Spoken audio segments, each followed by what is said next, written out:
Rosamund Pike, has built quite a reputation for starring in psychological thrillers that leave audiences unsettled and confused in the best way possible. From her unforgettable turn in Gone Girl to her more recent appearance in Saltburn, she always manages to pick projects that play with perception and reality. Her latest project, Hallow, directed by Babak and Anvari, is another chilling entry in her filmography. The movie stars Matthew Rhys and follows a single night of escalating tension that eventually leads to a heartbreaking and surreal finale. But the way the film ends has left many viewers scratching their heads, asking the same big question: what really happened to Alice? The movie begins with a late night phone call that immediately sets the tone. Maddie, played by Pike, and Frank, played by Rhys, are woken up by a call from their daughter, Alice. She is crying, panicked, and confessing that after storming out of the house earlier that evening following an argument, she has accidentally hit a girl with her car. Alice doesn't know what to do and begs her parents for help. From this moment, Maddie and Frank are thrown into a nightmare scenario, one that unfolds almost entirely from inside their car as they rush to the scene, desperate to reach Alice before the police or anyone else gets there. Most of the movie takes place with Maddie and Frank talking to Alice on speakerphone, trying to calm her down and figure out what to do next. The tension rises with every mile they drive. Things get even stranger when a mysterious stranger, identified only in the credits as Kind Woman, appears at the crash site and begins interacting with Alice. At first, she seems like she might be an ally, someone who understands what's at stake and might help them cover up the incident. But as the conversation continues, her behavior grows increasingly unnerving, and it becomes clear that nothing is quite as it seems. The final stretch of the movie pulls the rug out from under the audience with a series of shocking reveals. By the time the credits roll, viewers are left piecing together what was real, what was imagined, and what it all means. Let's break down exactly what happens at the end of Hallow and explain the true fate of Alice. As Maddie and Frank get closer to Alice's location, their conversations with the so-called Kind Woman start taking a strange turn.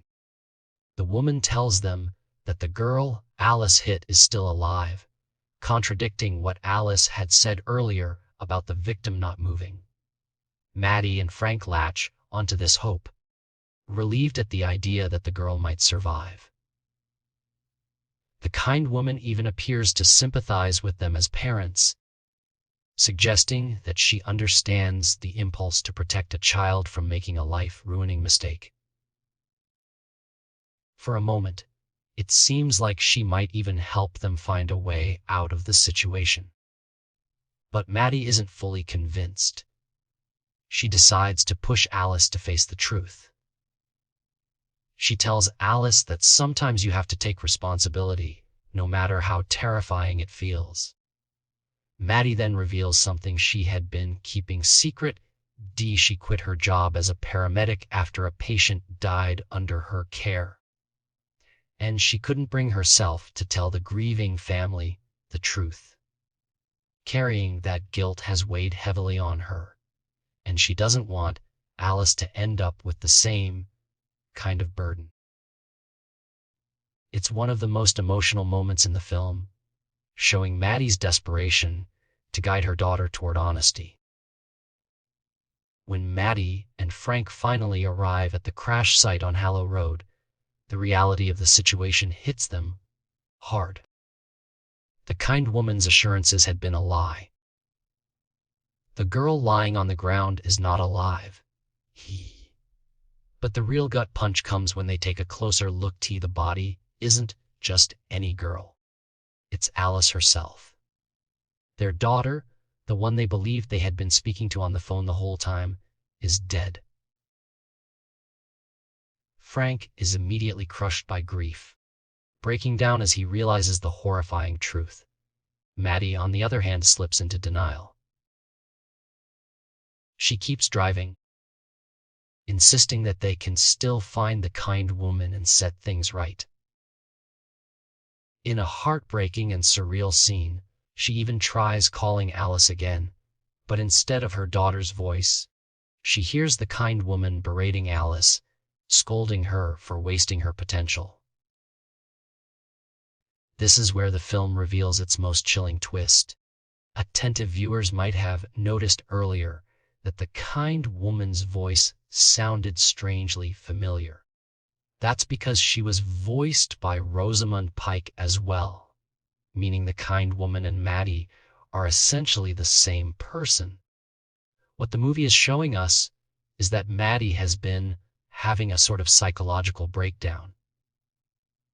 She has been projecting her grief, guilt, and denial outward, turning them into this kind woman figure who has been guiding, or misleading, them all along. The truth is that Alice died right after the crash. After hitting someone with her car, she stepped out, dazed and panicked, only to be struck and killed by another passing vehicle. Everything that Maddie and Frank experienced after that, the phone calls, the conversations, the desperate race to reach her, was a manifestation of their grief and inability to accept reality. In essence, the entire movie has been a ghost story, but not in the traditional sense of hauntings and supernatural monsters. Instead, the ghosts are the memories and emotions of Maddie and Frank, twisting reality as they struggle to cope with the loss of their daughter. The next morning, the police investigation confirms the cold, hard truth. Alice was killed shortly after the crash, and Maddie and Frank have been clinging to an illusion. Even with confirmation, they remain trapped in denial, unable or unwilling to fully face what has happened. The ending of Hallow is deliberately ambiguous and layered, designed to leave audiences unsettled long after the credits roll. On one level, it's a straightforward tragic story about a family losing their daughter in a senseless accident. But on another level, it's a psychological exploration of grief, guilt, and the ways our minds can warp reality to shield us from unbearable pain. Maddie's dual role as both herself and the kind woman emphasizes this theme. The kind woman is a projection of Maddie's conscience, a voice that both tempts her toward denial and chastises her for past mistakes. By the end, Maddie's inability to separate herself from this illusion shows just how deep her denial runs. Frank, in contrast, collapses under the weight of the truth, consumed by grief the moment he sees Alice's body. The two reactions, denial and despair, are both painfully human, showing how different people cope with tragedy in very different ways. Rosamund Pike's performance is crucial in selling this duality. As Maddie, she conveys a mother's fierce determination to protect her child at all costs. As the kind woman, her voice becomes haunting, almost otherworldly, layering in a subtle menace that grows more apparent as the film progresses. Rhys also delivers a heartbreaking performance as Frank, grounding the movie with his raw portrayal of a father's love and helplessness. The brilliance of Hallow is that it manages to feel both intimate and eerie at the same time.